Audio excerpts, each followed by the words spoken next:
8 మందికి ఇబ్బంది పడి కాళ్ళు చేతులు కూడా ఇబ్బంది పడి మొత్తం ఒక మనుషులు ఫెయిట్ అయిపోయి ఉన్నారు. అందరూ కూడా అందరినీ కిమ్స్ హాస్పిటల్ జాయిన్ చేశారు. నాయకులందరూ కూడా వస్తున్నారు చూస్తున్నారు. ఎవరు ఏమీ లేదు.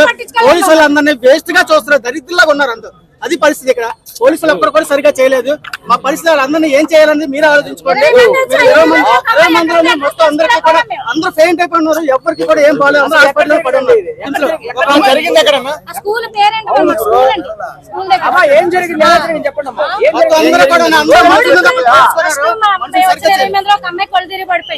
అమ్మాయితో పాటు కూడా ఒక్కళ్ళే పంపించారు. ఒక్కళ్ళు అయిపోయిన తర్వాత నేను పడిపోయాను. కళ్ళు తిరిగి పడిపోతే నన్ను ఒక అమ్మాయి తీసుకుని వెళ్ళింది. ఉన్నవాళ్ళు ఎవరిని బయటకు రాను. మా హస్బెండ్ కూడా బయటకు రానివ్వలేదు. ఓన్లీ లేడీస్ కూడా లేడీస్ పంపించారు. తెలివి వచ్చిన తర్వాత వెళ్తుంటే మేము పంపిస్తాం, కంగారు పడకమ్మా, ఊపిరి తీసుకోండి అమ్మా, నీళ్ళు తాగండి అమ్మా అన్ని బాగానే చెప్పారు. కానీ క్రౌడ్ ఎక్కువైపోయింది. జనాలు ఒకసారి గేట్ తీసారు. ప్రజలది ఉందండి, పోలీసులది ఉంది. కానీ పోలీసులది ఎక్కువ ఉంది. ఎందుకంటే పోలీసులు ఎక్కువ వాళ్ళు సరైన మార్గంలో పెట్టలేకపోయారు. ఇదంతా పోలీసుల వరకే ప్రాబ్లం. ఈరోజు ఒక దురదృష్టకరమైన సంఘటన తిరుపతి నగరంలో జరిగింది. మరొక 24 గంటల్లో ప్రారంభం కాబోతున్నటువంటి ముక్కోటి ఏకాదశి ఉత్సవాలు శ్రీ వెంకటేశ్వర స్వామి సన్నిధిలో భక్తుల యొక్క తమ దర్శనార్థం ఎంతోమంది లక్షలాది మంది ఇవాళ తిరుపతి ఇవాళ రేపు స్వామివారి దర్శనానికి తరలి రావడం జరుగుతుంది. ఒక దురదృష్టకరమైన సంఘటన అక్కడ జరిగింది. తొక్కిసలాట 6 మంది భక్తులు వివిధ ప్రాంతాల వాళ్ళు చనిపోవడం కూడా జరిగిందని చెప్పి కలెక్టర్ గారు, ఎస్పీ గారు చెప్పడం జరిగింది. అన్ని రకాలుగా ఏర్పాట్లు చేయమని, భక్తుల యొక్క మనోభావాలను కాపాడడానికి భక్తులు అందరూ కూడా స్వామివారి దర్శనార్థం వారికి అన్ని సకల సౌకర్యాలను ఏర్పాటు చేయమని ఇప్పటికే ప్రభుత్వం, రాష్ట్ర ముఖ్యమంత్రి శ్రీ చంద్రబాబు నాయుడు గారు ఆదేశాలు ఇవ్వడం జరిగింది. కానీ ఇది ఒక దురదృష్టకరమైన సంఘటన ఈరోజు తిరుపతిలో సాయంత్రం జరగడం, దీని మీద చనిపోయినటువంటి కుటుంబాలకు, ఆ వ్యక్తులకు ప్రగాఢమైన సానుభూతిని తెలియజేస్తూ వారిని పరామర్శించడమే కాదు, రేపటి నుంచి జరిగేటువంటి ముక్కోటి ఏకాదశి కార్యక్రమాలను కూడా పర్యవేక్షించడానికి గౌరవ ముఖ్యమంత్రి గారి ఆదేశాల మేరకు మరి నేను, రాష్ట్ర రెవెన్యూ శాఖ మంత్రి శ్రీ అనగాని సత్యప్రసాద్ గారు, అలాగే రాష్ట్ర హోంశాఖ మంత్రి శ్రీమతి అనిత గారు అందరం కలిసి తిరుమతికి బయలుదేరాం. దారిలో ఉన్నాం. కొద్ది సమయంలో ఉదయం కంతా అక్కడ చేరుకునేటువంటి అవకాశాలు ఉన్నాయి. అందరం కలిసి ముఖ్యమంత్రి ఆదేశాల మేరకు ఈ యొక్క కార్యక్రమాలని పూర్తిగా నిర్వహించడం జరుగుతుంది.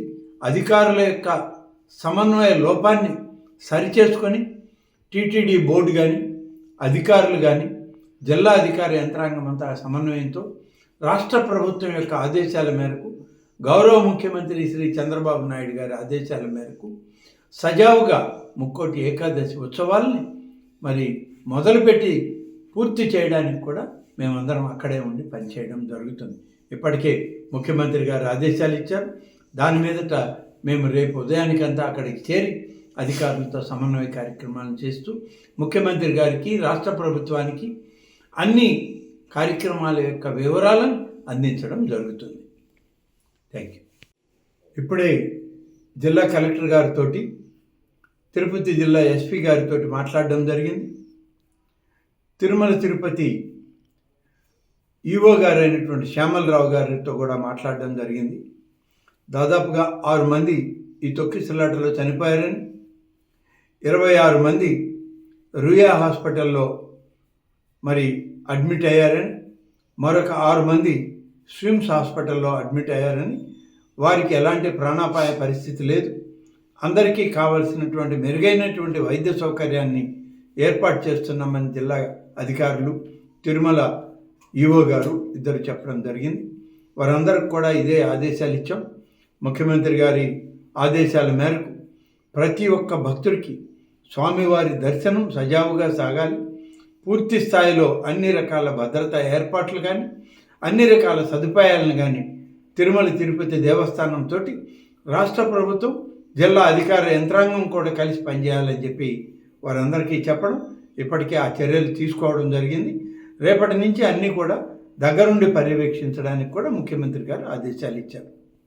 ఈనాడు జరిగినటువంటి దుస్సంఘటన పట్ల రాష్ట్ర ప్రభుత్వం, గౌరవనీయులైనటువంటి ముఖ్యమంత్రి చంద్రబాబు నాయుడు గారు, ఉప ముఖ్యమంత్రి గారైనటువంటి పవన్ కళ్యాణ్ గారు, భారత ప్రధానమంత్రి శ్రీ నరేంద్ర మోడీ గారు అందరూ కూడా ఆవేదనని, ఆందోళనని వ్యక్తం చేయడం జరిగింది. ప్రతి ఒక్కరు కూడా ప్రభుత్వానికి సహకరించి ఇవాళ భక్తుల్ని కోల్పోయినటువంటి కుటుంబాలకి అండగా ఉండాలని, క్షతగాత్రులైనటువంటి వ్యక్తులకి సరైనటువంటి వైద్యం వాళ్ళకి మెరుగుపడే విధంగా ఆరోగ్యానికి సహకరించాలని చెప్పి అందరికీ విజ్ఞప్తి చేస్తున్నాం. ఇది రాజకీయాలను ప్రదర్శించేటువంటి సమయం కాదు. కానీ దురదృష్టం, ఈ రాష్ట్రంలో ప్రతిపక్ష పార్టీ రాజకీయ వ్యూహాల్లో భాగంగా ఈ దుస్సంఘటనను కూడా ముక్కోటి ఏకాదశి నాడు జరిగినటువంటి ఈ కార్యక్రమం ప్రజల మనోభావాలను దెబ్బతీసే విధంగా వాళ్ళు రాజకీయ ప్రయోజనాలకు వాడుకోవడం అనేటువంటిది చాలా బాధాకరం. నేను ప్రత్యేకంగా విజ్ఞప్తి చేస్తున్న ప్రతిపక్ష పార్టీ నాయకులకు, ఇది సమయం కాదు. తప్పనిసరిగా రాజకీయాలు మరొక సందర్భంలో మాట్లాడుకుంటాం. ఈ సందర్భంలో అందరూ వ్యక్తులను కోల్పోయినటువంటి ఆ కుటుంబాలకి తోడుగా నిలవండి. క్షతగాత్రులైనటువంటి వ్యక్తులకి ఆసుపత్రుల్లో మెరుగైన సేవలు అందిస్తున్న ప్రభుత్వానికి, డాక్టర్లకి అండగా నిలవండి, సూచనలు ఇవ్వండి. 10 రోజుల పాటు జరిగేటువంటి వైకుంఠ ఏకాదశి ఉత్సవాలు తిరుమల తిరుపతి దేవస్థానం పాలకవర్గంతో, అధికార యంత్రాంగంతో మీరు కూడా సహకరించి మీకున్నటువంటి అనుభవాలని, సలహాలని, సూచనలు ఇచ్చి సజావుగా భక్తుల యొక్క మనోభావాలకు అనుగుణంగా దేవదేవుని యొక్క ఆశీస్సులు లభించే విధంగా ప్రయత్నం చేయాలి తప్ప దీన్ని రాజకీయం చేయాలి, విమర్శలు చేయాలి అనేటువంటిది చాలా బాధాకరం. నేను వ్యక్తిగతంగా కోరుకుంటున్నాను ప్రతిపక్ష నాయకుల్ని, ఇది మంచి విధానం కాదు. మీరు కూడా రాజకీయాలకి అతీతంగా ప్రభుత్వంతో, అధికారులతోటి, పాలకవర్గంతో సహకరించి భక్తులకి అవసరమైనటువంటి స్వామివారి దర్శనాలని, స్వామివారి సేవకి అంకితమై వచ్చేటువంటి లక్షలాది మంది మనోభావాలకు అనుగుణంగా మీరు కూడా సహకరించండి అని చెప్పి ప్రత్యేకంగా నేను ప్రతిపక్ష రాజకీయ పార్టీకి, ఆ నాయకులకి విజ్ఞప్తి చేస్తాను. 8 మందికి ఇబ్బంది పడి, కాళ్ళు చేతులు కూడా ఇబ్బంది పడి మొత్తం ఒక మనుషులు ఫెయిట్ అయిపోయి ఉన్నారు. అందరూ కూడా అందరినీ కిమ్స్ హాస్పిటల్ జాయిన్ చేశారు. నాయకులందరూ కూడా వస్తున్నారు, చూస్తున్నారు. ఎవరు ఏమీ లేదు. పోలీసులు అందరినీ వేస్ట్ గా చూస్తున్నారు, దరిద్రంగా ఉన్నారు. అది పరిస్థితి. పోలీసులు ఎప్పుడు కూడా సరిగా చేయలేదు. మా పరిస్థితులు అందరినీ ఏం చేయాలని మీరు ఆలోచించుకోండి. 20 మందిలోనే మొత్తం అందరికీ కూడా అందరూ ఫెయిట్ అయిపోయి ఉన్నారు. ఎవరికి కూడా ఏం బాగాలేదు. అందరూ హాస్పిటల్ పడండి. జరిగింది ఎక్కడ ఏం జరిగింది?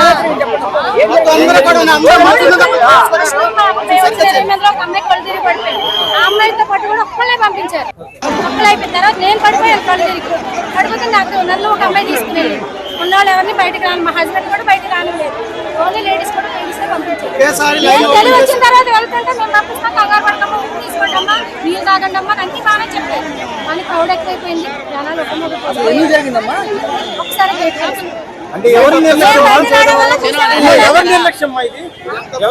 ప్రజలది ఉందండి, పోలీసులది ఉంది. కానీ పోలీసులు ఎక్కువ ఉంది. ఎందుకంటే పోలీసులు ఎక్కువ సరైన మార్గంలో పెట్టలేకపోయారు. ఇదంతా పోలీసుల వరకు పోవాలి.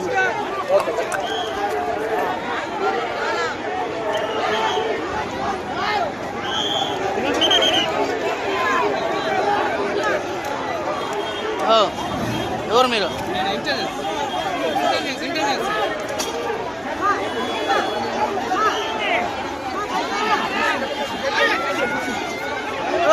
ప్రాణాలే పోయిందా? ఎందుకు దూరుతున్నారా?